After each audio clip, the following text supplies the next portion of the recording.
Ce matin, sur le plateau, nous recevons une invitée exceptionnelle. Médium, très souvent contactée par les services de police, notamment pour élucider de grandes enquêtes policières. Elle nous fera partager aussi d'étonnantes révélations sur le monde de demain. Connectée à toutes les dimensions, elle communique avec les vivants, mais aussi les anges, les extraterrestres. Autour d'elle gravitent toutes les planètes, passé, présent, futur. Cet ovni, c'est Geneviève Delpech, la femme du grand artiste français Michel Delpech. Notre mission, à ses côtés aujourd'hui, décrocher le but de notre existence. Alors, est-ce que vous êtes prêts pour un voyage spatio-temporel ? Prenez place à bord du vaisseau. L'équipage est au complet avec notre Spock à nous, François Pomès, prêt à nous ravitailler en énergie scientifique. Décollage imminent pour explorer de nouveaux mondes étranges, découvrir de nouvelles vies au mépris du danger, avancer vers l'inconnu. Bienvenue dans l'Enterprise du MAG qui fait du bien.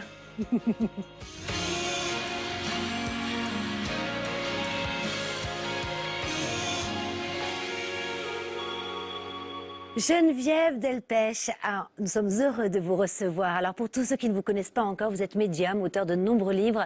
Le don d'ailleurs, eh bien, c'est là où finalement on découvre votre parcours hors du commun. C'est 30 ans de vie commune avec votre mari, le célèbre chanteur Michel Delpech, qui est parti en 2016. Bravo. Un homme qui vous a toujours cru et soutenu et avec qui vous continuez à dialoguer même après la mort. Vous nous raconterez ça dans un instant. Vous collaborez également avec la police qui fait appel à vous pour retrouver par exemple des disparus. Oui, vous êtes très proche aussi des animaux. On a tellement de choses à aborder aujourd'hui. Puis vous m'avez confié être d'accord, Geneviève Delpech, pour nous partager vos visions pour ce nouveau monde, vos échanges avec quelques contacts peut-être extraterrestres. Vous nous raconterez un peu mieux ce que c'est. Bref. 52 minutes où François Pomès va avoir les yeux écarquillés. Est-ce que vous connaissez François? Oui, j'ai vu le beau François parce que j'ai suivi certaines de vos émissions. Voilà. Et d'ailleurs, vous avez vu qu'il allait bientôt se marier. Moi, je dis tout à l'antenne. Alors, François Pomès, voilà, notre journaliste scientifique. Aux oreilles pointues, du coup. Voilà, qui est un peu Spock aujourd'hui. Voilà. Bon, allez, sans plus attendre, on a hâte de vous entendre. Et c'est vous, c'est l'invité qui fait du bien. C'est gentil. Geneviève Delpech, alors je vous ai fait peur. Non, je voulais pas. Oui. Mais on est bien. Mais c'est pour ça. On boit le café. Alors, votre don de médiumnité s'est affûté au fil du temps, notamment lorsque vous avez vécu une expérience de mort provisoire. Vous allez nous expliquer ce que c'est véritablement tout à l'heure. Avant de vous entendre, François, alors je vous ai demandé finalement de voir si science, médiumité faisaient bon ménage. Je pense que non. Vous allez me dire non, bien entendu. Karine, depuis que vous me soumettez régulièrement au tambourin chaman, à la flûte du druide, je suis zen. Oui, je suis prêt à accueillir toutes les questions, y compris celles du rapport de la médiumnité à la science. Alors, c'est vrai que c'est un petit peu compliqué pour les cartésiens comme moi, mais vous m'avez offert une super histoire, Geneviève, que j'ai envie de raconter, parce qu'en fait, là, dans cette histoire, on a de la science et de la médiumité qui, pour un cartésien comme moi, m'ont laissé totalement perplexe. Alors, l'histoire est très très simple, elle se passe il y a quelques années. Vous êtes dans ce que vous appelez un demi-sommeil, quand se présentent à vous deux figures scientifiques, deux personnalités scientifiques disparues depuis plus de 60 ans. La première, vous la connaissez, vous la reconnaissez, Albert Einstein. La seconde, c'est Eric Tesla, le père Nicolas, du courant alternatif, papa des drones, etc. Vous ne le connaissiez pas physiquement. Mais par contre, vous décrochez votre téléphone, vous appelez votre ami Didier Van Keuvelart, vous lui racontez que deux scientifiques se sont présentés à vous et vous ont raconté des choses, parlé d'équations, fait des plans. C'est votre rêve, François? Ah, j'adorerais ça. Ce que vous avez vécu, je rêverais de le vivre. Mais comme vous ne connaissiez pas Nikola Tesla, à ce moment-là, c'est vrai que vous êtes devant la télé et sur Arte, il y a un documentaire et vous dites à Didier, c'est l'autre homme que j'ai vu avec la petite moustache. Et c'est Nikola Tesla. Oui, il y avait un documentaire sur lui, effectivement. Exactement. Synchronicité. Bah, évidemment. Et alors, que fait Didier Van Keuvelart? C'est ça qui est très intéressant. Tout ça a été contrôlé par huissier, etc. Il note ce que vous lui dites. Il présente ses équations, ses plans, ses informations à des scientifiques qui les jugent crédibles, impressionnante. Très impressionnante parce que parmi les informations, il y a quand même la détection imminente des ondes gravitationnelles. 3 mois avant l'annonce. 3 mois avant l'annonce officielle. Ouais. Tout ça, il le note, tout ça, il en parle. Et c'est ce que vous m'avez raconté. Alors, quand je dis que ça m'a laissé perplexe, c'est totalement vrai. Ça m'a laissé perplexe. Didier Van Couvler, quand même, qui est un des plus grands écrivains contemporains, en plus. Très grand cours, entre autres. Et qui est très ouvert à ce type d'histoire. Donc, c'est pour ça qu'il a noté, il a fait tout vérifier, et il a noté avec huissier contre huissier, pour qu'on ne puisse pas dire derrière, attendez, tout ça, c'est du farfelu, etc. Donc, oui, non, il en a fait un livre. Et on n'en est qu'au début de l'émission, parce que je peux vous assurer que j'ai appris des choses. J'en ai pas dormi. Parfois, je me mouille les yeux pour continuer vos livres et les lire, tellement il y a des choses impressionnantes. Voilà, donc je suis excitée, moi, d'en savoir plus aussi. Non, mais la science, vous savez, la science, ça fait un très grand pas vers tout ce qui est médiumnité et tout ça. C'est la physique quantique et puis la notion des univers parallèles. Et aujourd'hui, ils sont en train de découvrir, il faut écouter Monsieur Guillemont, qui est un scientifique, un physicien quantique. Philippe Guillemont, absolument, qui explique que d'un univers à l'autre, il y aurait des cordes qui seraient reliées comme dans notre corps, chaque cellule, dans notre cerveau, chaque cellule sont reliées par des... Est-ce que l'univers ne serait pas vivant, ne serait pas un cerveau? Vous savez, c'est très subtil et on ne sait rien encore. En tout cas, j'en sais un peu plus parce que j'ai lu votre livre, enfin vos livres, parce qu'il y en a tellement, Le Don d'ailleurs. Donc c'est vraiment un livre qui fait du bien parce qu'il est truffé d'anecdotes rassurantes. Par exemple, on apprend que l'âme perdure dans votre livre. Alors, avant de le parcourir ensemble, ce livre, j'aimerais quand même revenir au point de départ. Lorsque votre don de médiumnité a fait ses premiers signes, vous aviez 12 ans, vous étiez une petite fille? Oui, c'était 10, 12, plus petite que 12 ans dans votre livre. Hein. Oui, je me souviens pas. Alors bien. voilà, 10, 12 ans. Laissez-vous entraîner par moi, c'était 12 ans, oui. en tout cas dans votre livre. J'ai toujours, je sais que c'est marqué 12 ans dans mon livre, mais et peu importe. Avec le recul, je me dis, mais j'étais plus petite que ça encore. Mais oui, alors, ça a commencé comme ça, mais ça n'a pas été pour moi. Mais alors, j'ai pas fini ma question. Oui. En fait, donc à 12 ans, c'est le point de départ, vous faites votre premier rêve prémonitoire, racontez. Oui, c'est un rêve en fait. Nous devions aller au mariage du frère de la meilleure amie de ma mère. Je ne sais pas si vous me suivez. Le frère de la meilleure amie de ma mère se mariait le samedi d'après. Et dans mon rêve, je vois que cet homme meurt noyé et je vois où. Je dis à quel endroit. Donc je me réveille et je dis à ma grand-mère, j'étais chez ma grand-mère en vacances dans les Landes. Je dis, oh là là, nana, c'est terrible, j'ai fait un cauchemar, il est mort. Affolée, elle appelle. J'étais tellement sûre que c'était arrivé que ma grand-mère appelle la famille qui dit, mais non, il est là, il va bien, quelle horreur, etc. L'après-midi, il a fêté sa vie de garçon, ils ont fait un déjeuner sûrement important. Il s'est baigné dans une petite rivière qui s'appelle le L'Œil et il est mort d'hydrocution. Et on a retrouvé son corps où je l'avais dit. Donc ça a commencé comme ça. J'ai peut-être eu d'autres voyances plus petites, mais je ne m'en souviens pas. Ça a été quand même, ça a secoué tout le monde. Mais j'ai toujours vécu dans un milieu ouvert à tout ça. Ma grand-mère était médium, ma sœur aussi, et donc... vous êtes tombée dedans quand vous étiez petite. Oui, hein. donc ça me paraissait assez normal. C'est après que j'ai compris que... Mais je crois qu'on l'est tous surtout. C'est ça, c'est ce que vous dites aussi. Alors au fil des années, votre don de médiumnité s'invite de plus en plus dans votre esprit. Ouais. Hein. Vous allez décrire ce don comme fulgurant, envahissant, contraignant et merveilleux. Alors sous quelle forme se manifeste votre don? Et d'ailleurs, est-ce véritablement un don alors quand on vous lit?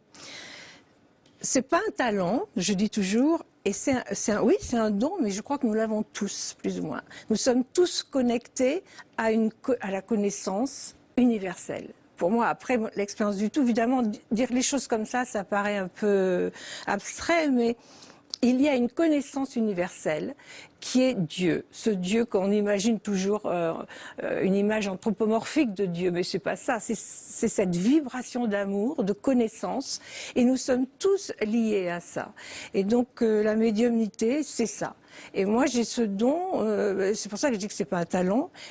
Et il faut rester humble d'ailleurs avec ça, parce qu'on peut avoir un ascendant dangereux sur les gens. Il faut être très prudent avec ce don et faire prendre conscience aux gens que nous faisons partie d'un tout, que nous sommes un et que tout le monde a ce don. Alors bon, je l'ai peut-être un peu plus que les autres. Alors il se manifeste, comme disait le père Brune, d'une façon, j'ai la chance disons ça comme ça, c'est ce qu'il me disait, d'avoir un peu toutes les possibilités d'un médium. Je vais boire un peu d'eau. Bien sûr. Oui, parce que le père Brune, pour vous reprendre, c'était un de vos amis qui vous a même incité à écrire les livres. Voilà, oui, c'est lui qui m'a obligée voilà, à témoigner. Moi, il n'en était pas question. Hein. Ça a été vraiment au début très, très difficile pour moi d'en parler. Et j'entends de l'oreille gauche. Je vois des défunts généralement 3 mois après leur mort. Quand ils sont proches de moi, c'est toujours 3 mois. Ne me demandez pas pourquoi. J'allais pas le faire. Je vous écoute. Vous avez tort. Il faut chercher à comprendre. Moi, je voudrais comprendre. Et je vois des défunts jamais au-delà de plus de 100 ans d'âge. Parce qu'il y en a qui voient Jeanne d'Arc. Alors moi, jamais. Je vois des défunts plutôt récents. Enfin, vous voyez ce que je veux dire. Ouais. Un peu au-delà de personnages contemporains, mais assez récents quand même. Et j'ai des flashs très importants, des rêves prémonitoires. J'ai vraiment un peu toutes les facettes de la médiumnité. Je ne sais pas si c'est une chance. Je disais une chance tout à l'heure. Est-ce que vous avez senti que ce serait une belle émission aujourd'hui? Oui. Ah, ça me fait plaisir. Ça vient de vous. Vous êtes solaire, vous donnez beaucoup d'amour, vous rayonnez.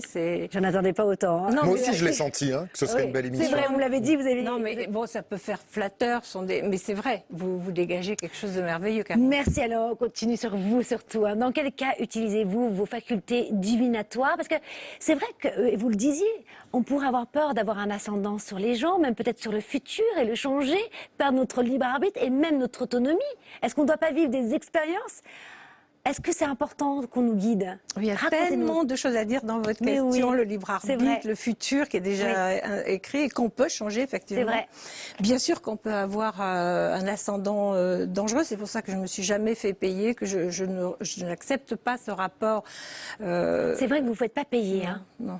Non, je suis allée au bout du monde pour rechercher des gens, à part une fois où la famille a tenu à me payer le voyage. Non, je ne me fais pas payer. C'est un don se partage. Et c'est quelque chose que m'a donné l'univers. Mais je vous répète que je pense que tout le monde l'a. Et je tiens à une chose, c'est aider les autres. Ça paraît un peu béni oui, belle parole, mais j'ai fait une expérience du tout dont on parlera peut-être après, et ma vie en a été totalement bouleversée. Alors pour moi, avoir une action mercantile avec ce don et enfin en tirer des biens matériels, il n'en est pas question du tout. Mais je suis pas meilleure qu'une autre pour ça. Mais j'ai eu la chance de faire une expérience qui m'a ouverte. Et donc du coup, à ça. Vous l'utilisez dans quel cas? Donc pour la police, mais ça on va le voir tout à l'heure. Et sinon, on peut vous appeler pour les animaux. Alors ça c'est un truc de dingue parce que c'est très rare, il paraît, de retrouver des animaux. Et vous avez cette faculté de les retrouver. Ça m'est plus facile que les humains. On m'appelle tous les jours, on m'écrit tous les jours pour des disparus, hommes, femmes. J'ai du mal à assumer tout ça d'ailleurs. Et beaucoup pour des animaux. Les animaux semblent ne pas avoir de filtre. Nous, il y a une conscience. Ils ont une conscience aussi, mais ils n'ont pas de blocage par l'éducation, par les interdits, par les religions. Je ressens ça comme ça. Ils sont sans filtre. Et je les vois vraiment, je retrouve assez facilement les animaux. Presque à chaque fois les animaux. Alors l'expérience du tout, c'est le titre d'un des chapitres de votre livre, Le don d'ailleurs, qui m'a émerveillée. Tant l'expérience que vous avez vécue nous ramène à la magnificence de notre existence. Mais oui. Alors je vais situer ce moment, vous l'avez vécu cette expérience. Vous êtes dans le Luberon, dans votre maison à l'époque, avec Michel Delpech. Bravo. Vous sortez dans le jardin, fumez une cigarette, et je tiens à ce détail-là parce que finalement, vous n'étiez pas dans un état méditatif. Du tout. Et là, qu'est-ce qui se passe? Il faut dire aussi que je ne connaissais pas cette expérience. Je n'en avais jamais entendu parler. Et donc, j'étais sur le perron de ma maison. Il y avait un parc magnifique avec des magnolias à gauche magnifiques. Je les regardais. Et à ce moment-là, j'ai eu la sensation de sortir par le haut de mon corps et je flottais, je voyais à 360 degrés et j'ai été propulsée. Alors c'est étonnant parce qu'on n'a plus la notion de l'espace et du temps, mais j'avais quand même la notion du déplacement, donc d'un certain espace, et j'étais toujours moi, j'avais la notion de moi-même, mais je suis devenue l'arbre, j'entendais la sève à l'intérieur de l'arbre comme les battements d'un cœur. Je me suis retrouvée dans la feuille avec tout était vivant, tout avait une conscience, mais c'était des vibrations, il y avait un son. J'étais une fourmi. Et quand, je sais que ça peut faire rire. Vous êtes passée de l'arbre à la fourmi. Ah mais En même temps, il y avait ce sentiment de déplacement. Mais je ne suis pas devenue c'est se sentir relié finalement du microcosme au macrocosme, c'est ça ce que vous avez Oui, vécu. mais je ressentais l'émotion de la fourmi, c'est-à-dire que la fourmi était moi et moi j'étais elle. Je peux vous donner des détails incroyables. Je me suis retrouvée Après ça, on ne peut plus écraser une fourmi, j'imagine. Non, mais justement, on avait des termes romains. Je me suis retrouvée dans l'eau, qui avait un son, il y avait des cellules qui étaient vivantes et la pierre qu'on voit comme quelque chose de dur. Il n'y en a pas dans le plateau de pierre. N'en cherchez pas. Écoutez, tout ce qui est dur, c'est une illusion. Tout était vibration, c'était des milliards d'atomes qui vibraient avec un son. Et je me disais, c'était donc ça. J'avais la connaissance. Et à un moment donné, j'ai vu une spirale avec des milliards de chiffres. Et au milieu de tous ces chiffres, j'ai vu ma date de naissance. Et je me disais, c'était donc ça. On n'est qu'un. La fourmi et moi, nous ne sommes qu'un. Nous sommes issus de cette création, de cet amour universel. Alors bien sûr, la fourmi n'a pas la même conscience que la mienne, le même niveau d'intelligence, mais c'est une création de ce créateur. Et elle est donc immensément respectable, comme l'arbre, comme l'herbe, comme l'animal et comme moi-même. Si tout le monde pouvait faire finalement cette expérience, ou en tout cas la digérer et vous écouter, le monde irait mieux, parce qu'il y aurait un respect finalement de la dignité de la vie. Mais c'est pas facile après de revenir dans la vie. Alors justement, oui c'est ça, parce que après, donc vous mangez de la viande à l'époque. Juste après, impossible. Vous pouvez même pas regarder un film d'horreur ou un film qui fait peur à la télé. Quand ça concernait des animaux qui souffraient, par exemple, il fallait me donner un médicament pour me calmer tellement je pleurais. Alors les enfants disaient maman et son expérience. Michel qui connaissait cette expérience parce qu'il avait un chemin spirituel très intéressant, il s'était intéressé aux religions, a tout de suite compris ce que j'avais vécu. Moi j'étais complètement dépassée, mais j'ai compris qu'on était séparés alors qu'on ne doit être qu'un. Et c'est cette séparation qui nous entraîne vers la catastrophe et la peur aussi. Parce que dans la dimension où je suis allée, il y avait tellement d'amour, de compassion, d'empathie, qu'il n'y avait plus de peur. Et la peur entraîne tout le reste. Est-ce que du coup... Allez vivre avec ça après. Dans ce monde. En même temps, c'est un cadeau, je pense, parce qu'on s'en souvient toujours. Ma vie n'est plus la même. Alors, j'imagine que vous en avez côtoyé des stars. Donc, vous connaissez sûrement Anne Romanoff, mais est-ce que vous connaissez Valérie Romanoff? C'est sa petite sœur. Et elle fait partie de l'équipe qui fait du bien. Et chaque semaine, elle nous donne des astuces en hypnose pour aller encore mieux. C'est bien. Ouais. J'ai fait son émission souvent. Ouais. C'est drôle. Ça va. Vous avez parfois l'impression que vous n'êtes pas à la hauteur, ou pire encore, que vous êtes nul? Voici une astuce qui peut complètement transformer la perception que vous avez de vous-même. On passe notre temps à se parler intérieurement. On ne s'en rend pas compte, car c'est un processus inconscient. Cette voix est en général très critique, car elle remarque systématiquement tout ce qui ne va pas et va même jusqu'à nous insulter. Il vous est sûrement déjà arrivé de vous dire, parfois même à voix haute, « Non mais quel idiot, que je suis bête !» Alors, voici l'astuce du jour. À chaque insulte que vous attrapez au vol, répétez-vous 5 fois de suite le compliment inverse. Que tu es intelligent, que tu es intelligent, que tu es intelligent. Car en effet, il faut beaucoup d'intelligence pour se rendre compte que l'on s'est trompé. En compensant systématiquement et consciencieusement les insultes par des compliments, vous allez vous sentir beaucoup plus équilibré et plus centré. Alors, à partir de maintenant, prenez la décision de vous traiter avec plus de bienveillance, parce que vous le valez bien et surtout parce que ça fait du bien. Et oui, on est dans l'ère des éloges et des encouragements. Merci Valérie Romanoff.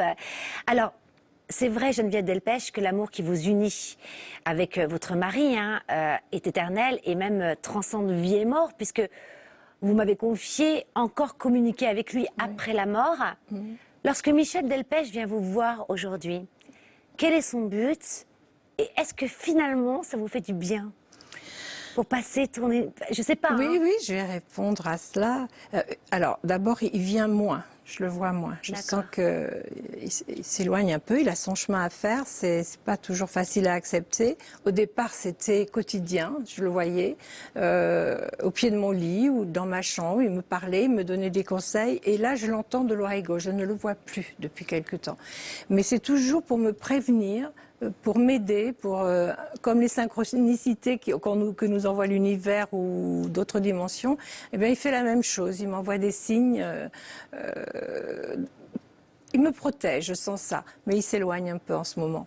Et bien sûr que c'est rassurant, parce que j'ai la preuve, mais je l'avais eu avant avec d'autres défunts, que après la mort, enfin, il n'y a pas de mort. C'est le corps physique qui évidemment, qui lui se termine, se meurt, mais l'âme est extra-neuronale au corps. Et donc, elle continue et on a un corps éthérique qui nous survit. Et ça, c'est pour l'éternité. Mais il a son chemin. Alors bien sûr, c'est rassurant parce que je n'ai pas l'image d'un mari que j'adorais en train de se faire dévorer par les vers et basta, il n'y a plus rien.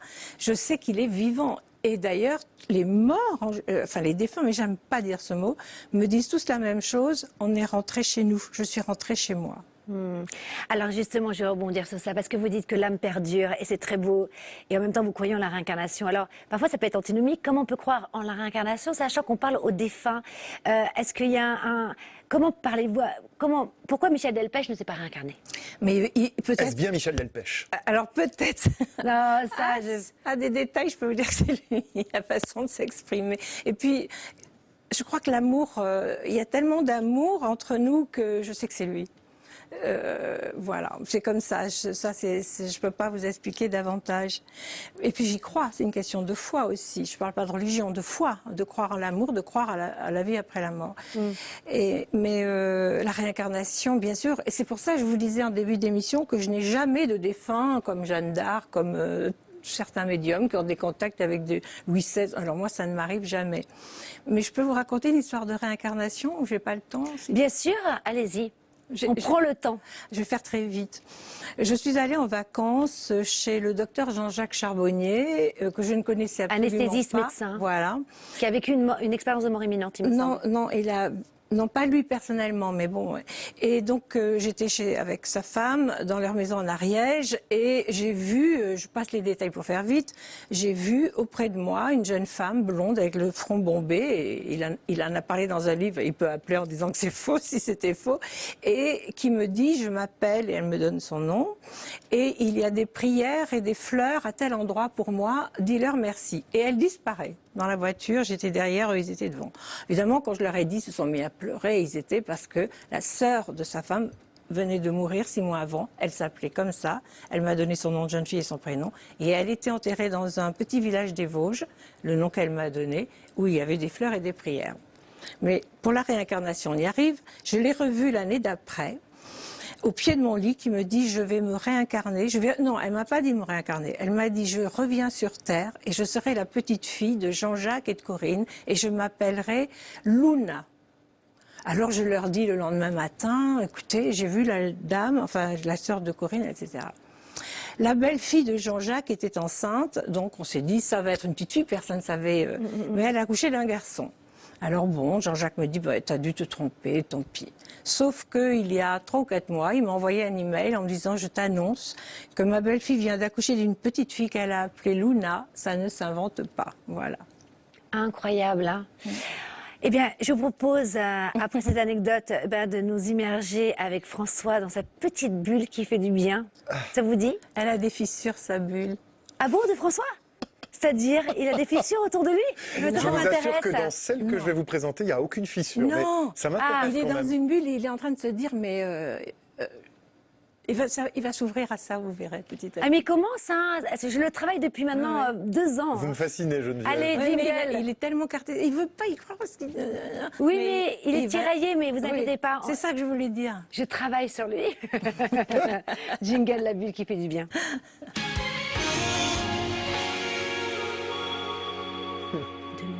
Alors François. Bon, Geneviève, j'espère que je vais vous fasciner autant que vous me fascinez. Je vais vous présenter une bulle, une expérience sur les aurores boréales. Vous savez, ces phénomènes lumineux qu'on observe généralement au pôle, hein, ces traînées vertes, mauves. Et pour la première fois, au lieu de les regarder depuis la Terre, je vous propose de les regarder un peu depuis l'espace, depuis le ciel, grâce à des images prises par la NASA depuis l'ISS, la Station Spatiale Internationale, qui est à plus de 400 km au-dessus de nos têtes.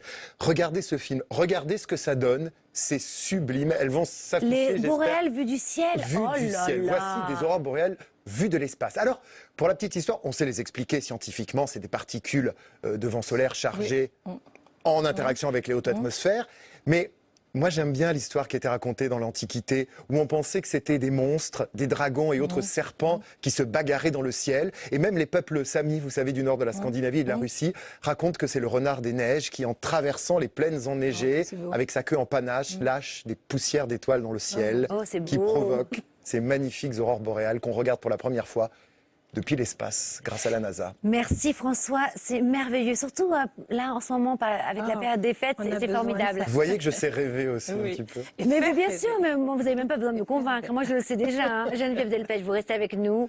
Merci François. En seconde partie de l'émission, alors là, tenez-vous bien, nous allons découvrir une peinture que vous avez réalisée, Geneviève Delpech, en 1990, sur le monde à venir en 2020, c'est stupéfiant. Vous allez aussi nous parler de votre collaboration avec la police, comment vous retrouvez les criminels, les disparus, les animaux perdus. Promis, la pause ne sera pas longue, on se retrouve juste après.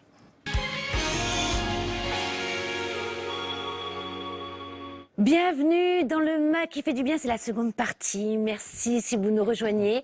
Dans la première partie de l'émission, Geneviève Delpech, vous nous avez ouvert les portes de votre monde, comment votre don s'est étendu, comment votre mari, que tout le monde connaît, Michel Delpech, vous a soutenu. Votre don vous permet de travailler avec la police pour retrouver des criminels, des disparus, mais aussi parfois même des animaux. Vous avez eu des contacts avec des extraterrestres. On va tout aborder en deuxième partie d'émission. Et il y aura aussi même vos visions pour le futur et même les visions qui se sont réalisées du passé. Quel programme ? Voilà, mais avant cela, je vous propose une petite pause. Ah oui, je fais un bon teasing, mais avant, c'est une séquence, cela dit, que vous aimez beaucoup. Hein. C'est celle de François, et c'est le test de personnalité. Et c'est tout de suite, c'est le Scientitest.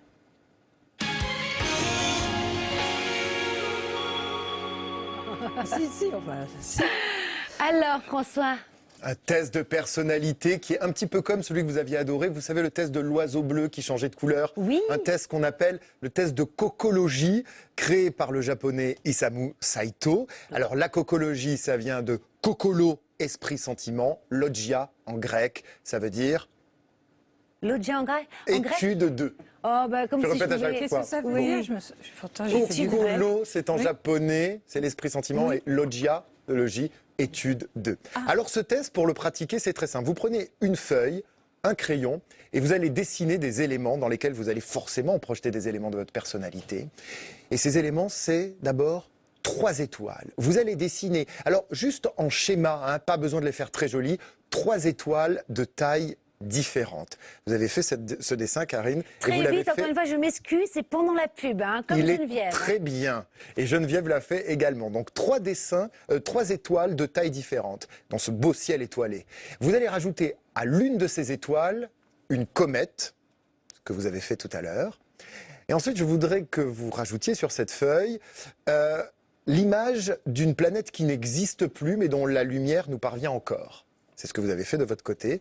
Et on termine ce dessin avec la Terre, simplement, la position de la Terre dans la feuille. Et ça donne pour vous, Geneviève, ce dessin. Voilà. Non, ne dites pas quelle horreur, il est très, très intéressant. On a les 3 étoiles, on a la planète qui n'existe plus, et on a notre Terre qui est juste ici.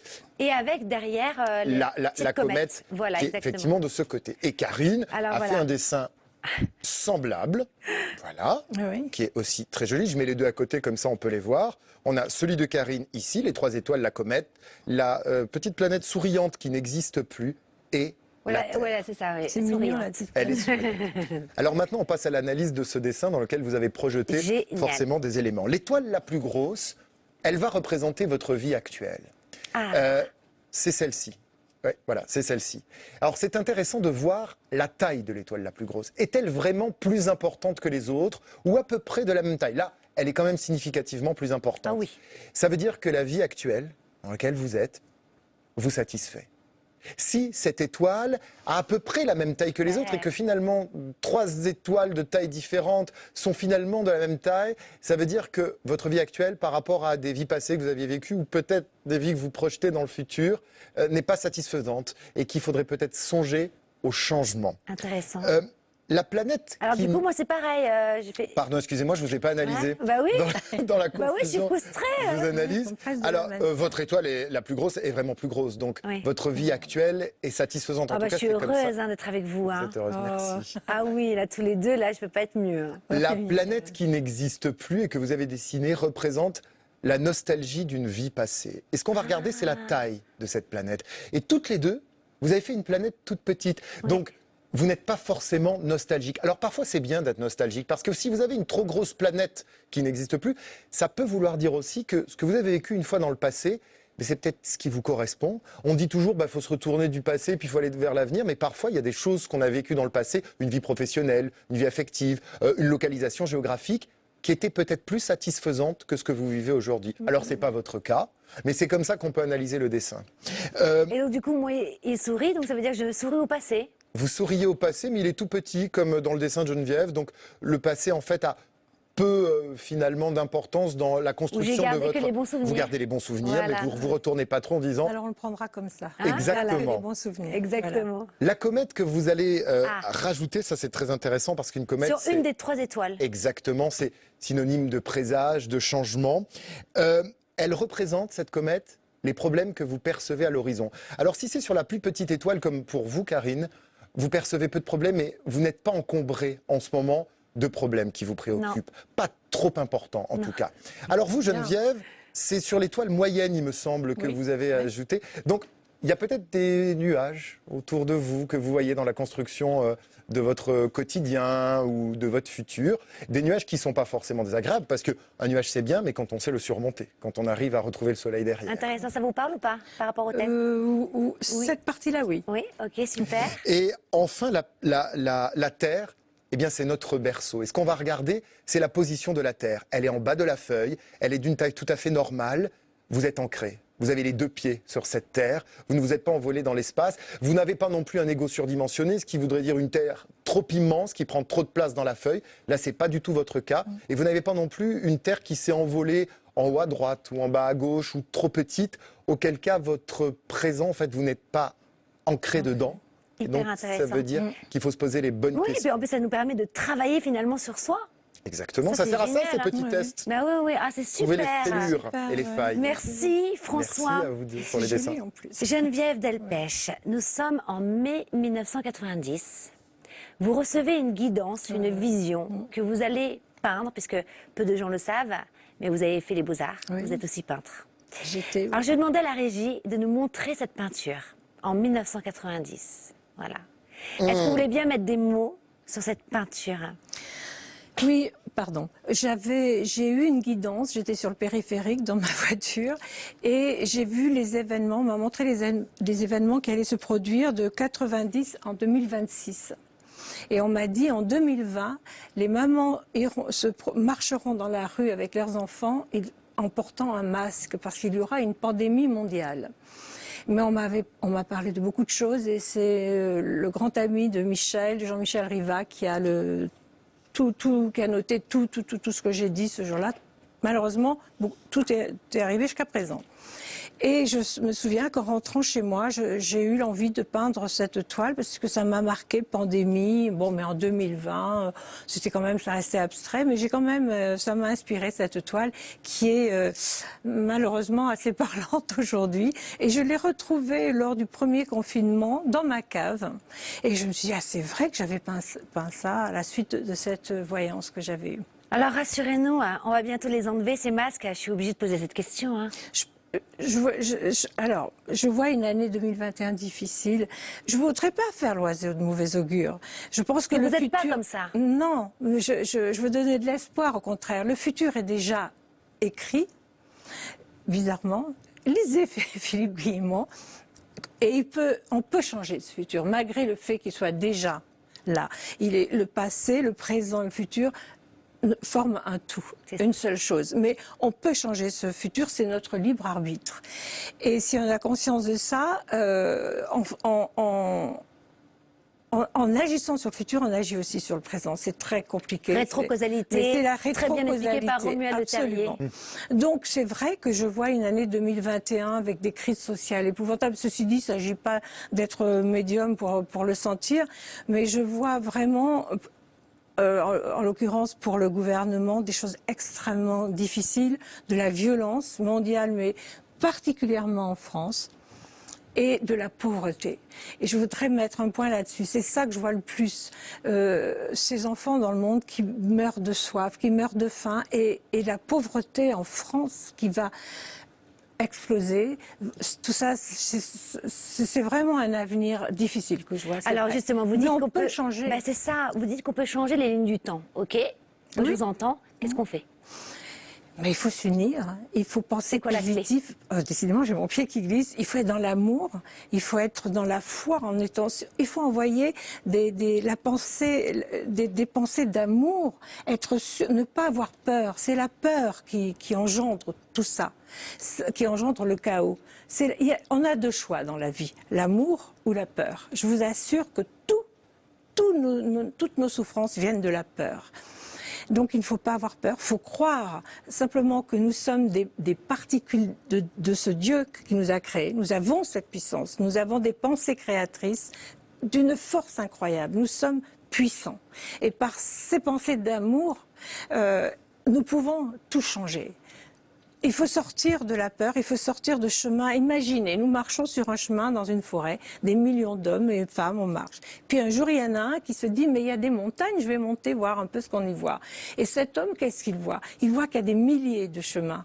Dans un chemin, on meurt, dans un chemin, on se fatigue, dans un chemin, on est blessé, dans un autre, on rencontre l'amour, dans un autre, tout est beau.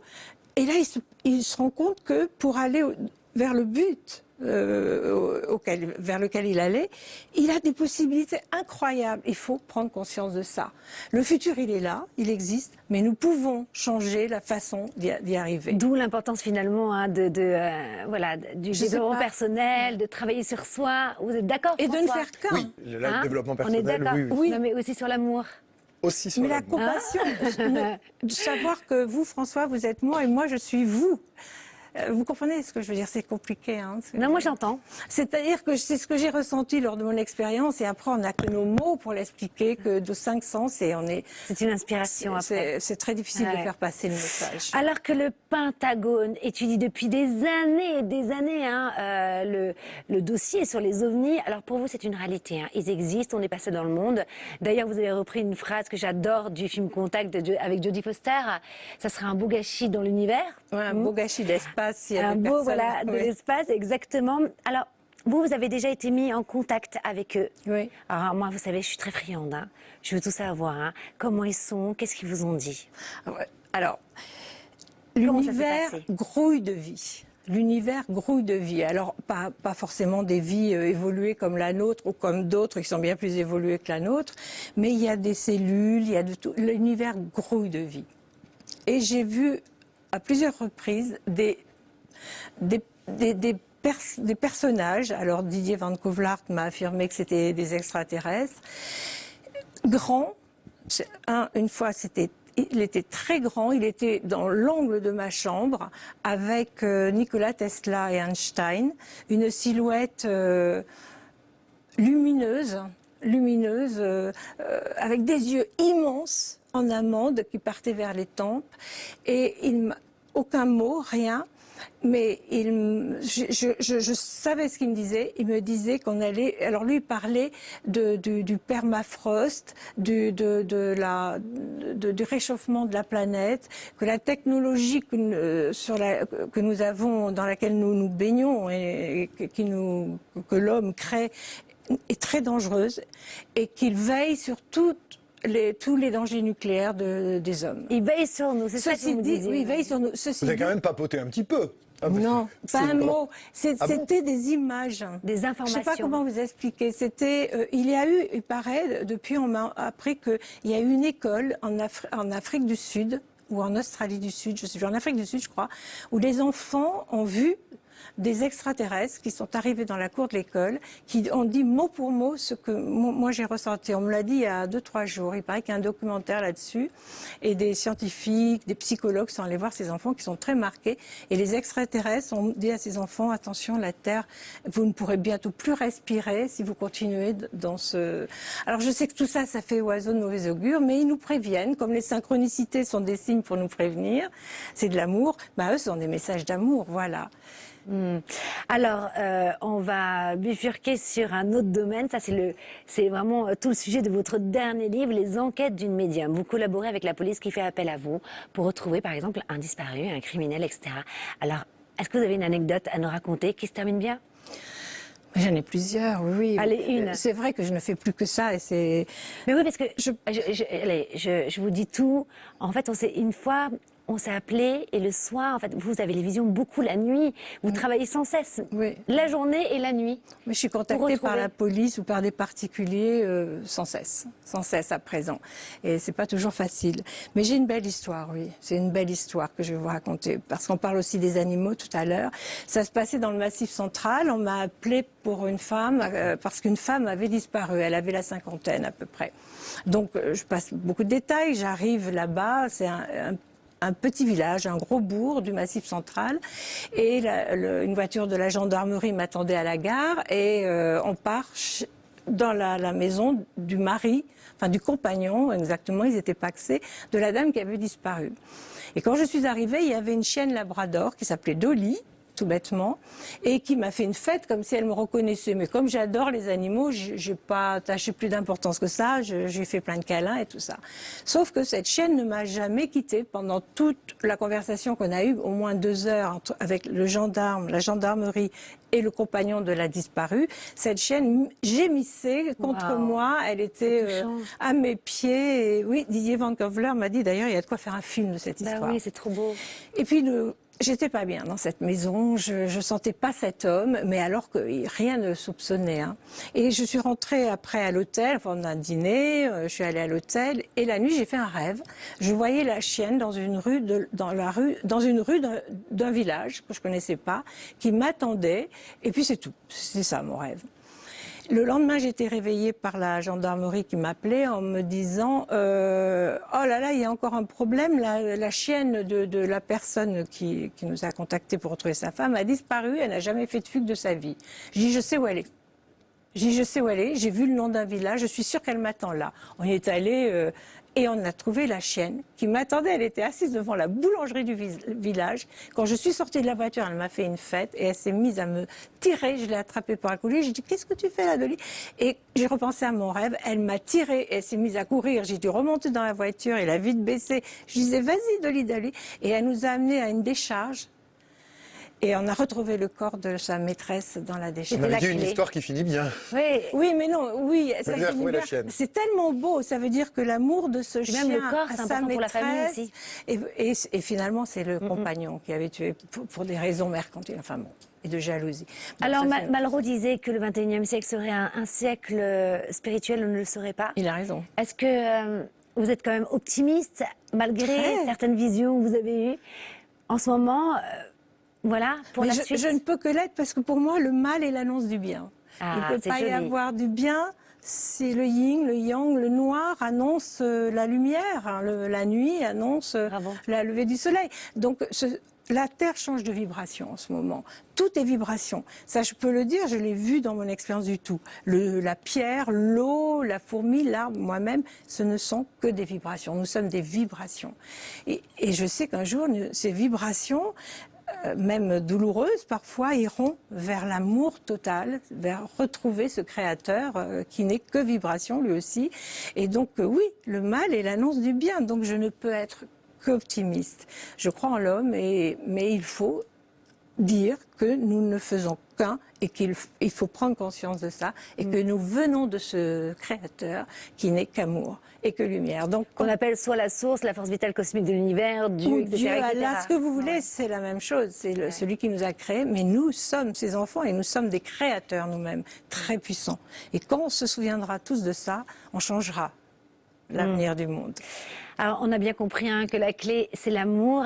Et j'aimerais qu'on termine l'émission avec... alors, je vous ai demandé si on pouvait terminer l'émission avec une chanson de votre mari, Michel Delpech. Mais je voulais pas non plus que vous ayez de la peine. Et vous m'avez dit non, au contraire.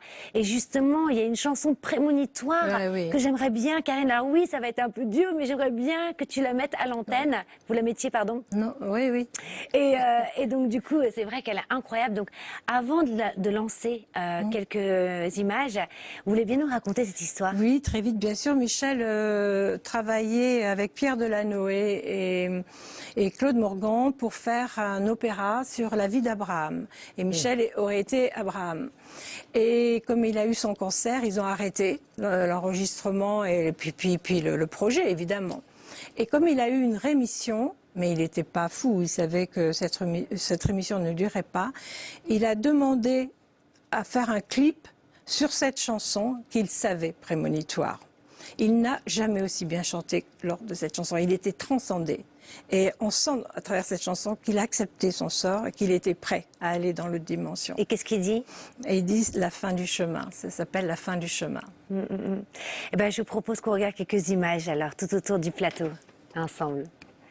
Sa dernière. Adieu la vie, mais je bénis ma chance.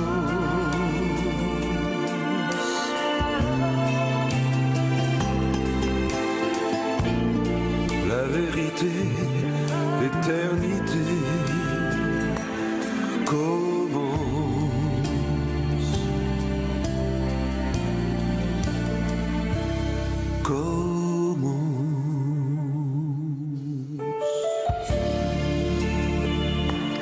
Merci. Voilà une très belle chanson de son dernier album. Je vous ai ému. J'espère que vous n'êtes pas triste, parce que c'est l'émission qui fait du bien. Oui, ça fait. Je suis contente de l'entendre, mais c'est difficile. Bien sûr. Il me manque beaucoup. Les enquêtes d'une médium, le don d'ailleurs, tellement de livres que je ne peux pas tous les citer, mais en tout cas, où vous racontez vos histoires, vos visions passées, mais futures aussi. Merci d'avoir été avec nous. Alors, on a un petit rituel en fin d'émission, toujours. C'est de tirer la petite phrase qui fait du bien. Ce sont les téléspectateurs qui nous envoient leur petite phrase d'un auteur. Ils marquent leur prénom, leur département, donc on va les citer. Et je vais vous demander, alors vous ne croyez pas du tout au hasard, j'imagine? Pas du tout. D'ailleurs, petite parenthèse sur les synchronicités. Juste avant de tirer, oui, je tease. Avant de vous donner ma boîte magique, les synchronicités, vous nous dites deux mots parce que vous en avez beaucoup parlé dans l'émission. C'est de l'amour. Ce sont des signes que nous font les autres dimensions à notre demande. Oh, pardon, décidément. Vous allez nous casser le plateau, Geneviève. Et en fait, elles nous font ces dimensions nous font ces signes parce que nous les demandons. Donc, je me demande si nous ne les créons pas. Oui, c'est-à-dire qu'en fait, une synchronicité, pour expliquer ce que c'est qu'on pense à quelque chose. Oui, et ça arrive. Et que ça arrive, mais matériellement, c'est-à-dire c'est une manifestation dans notre univers matériel à une demande profonde que nous avons, si tant est qu'elle soit belle, cette demande. C'est Jung qui a créé l'idée des synchronicités. Et donc, comment vivre de plus en plus de synchronicité? C'est en étant connecté? Il faut les demander, en étant connecté, les demander dans l'amour. Et on nous répond, observons, sortons de nos poncifs, il ne faut pas contacter les défunts, il ne faut pas contacter l'au-delà. Contactez-les, ils demandent que ça nous aide, demandons-leur et ils vont nous donner beaucoup. Ils nous donnent beaucoup. Merci Geneviève Delpech. Allez, allez-y. Ah non, ce n'est pas des petits chocolats, mais c'est des petites phrases qui font du bien. Ça se mange pas, non. Ça se mange pas. Allez-y, lisez-la. C'est la vôtre. La vie, c'est comme une bicyclette. Il faut avancer pour ne pas perdre l'équilibre. Albert Einstein, envoyé par Eric du 59. Non, mais ce qui est fou, il revient c'est qu'en fait, pour vous, là. Oh, oui, mais Albert Einstein, quand même. Oui, c'est pour ça. Il est quand même très drôle. Il est revenu vous voir à travers cette phrase. C'est fou. Alors moi, j'ai Nikola Tesla. Non, c'est pas vrai. Non, non, mais j'ai Bouddha. J'aime. Accepte ce qui est, laisse aller ce qui était et confiance en ce qui sera. Oh là, ça, Et c'est Laurent du 92 qui nous a envoyé cette Grand lâcher prise, hein. Ah, Alors ouais. à moi. S'aimer soi-même est le début d'une histoire d'amour qui durera toute une vie. Oscar Wilde. Ah ouais. Waouh, c'est beau, hein. Ah oui. Geneviève Delpech, merci Merci, d'être Karine. venue nous Merci, voir aujourd'hui. François. François, à bientôt. Alors, pas la semaine prochaine, parce que ça y est, c'est les vacances de Noël. On se retrouve eh bien, à la rentrée, hein, dès le 10 janvier. Alors, n'oubliez pas que vous pouvez nous envoyer donc, vos petites phrases qui font du bien. On va tout récolter. Mettez-nous des commentaires sur les réseaux sociaux. On adore ça. Et puis, d'ici là, faites-vous du bien. Et puis surtout, n'oubliez pas une chose. Faites-vous du bien. Le Père Noël existe. Merci infiniment. C'est chouette. joli, il est trop mignon.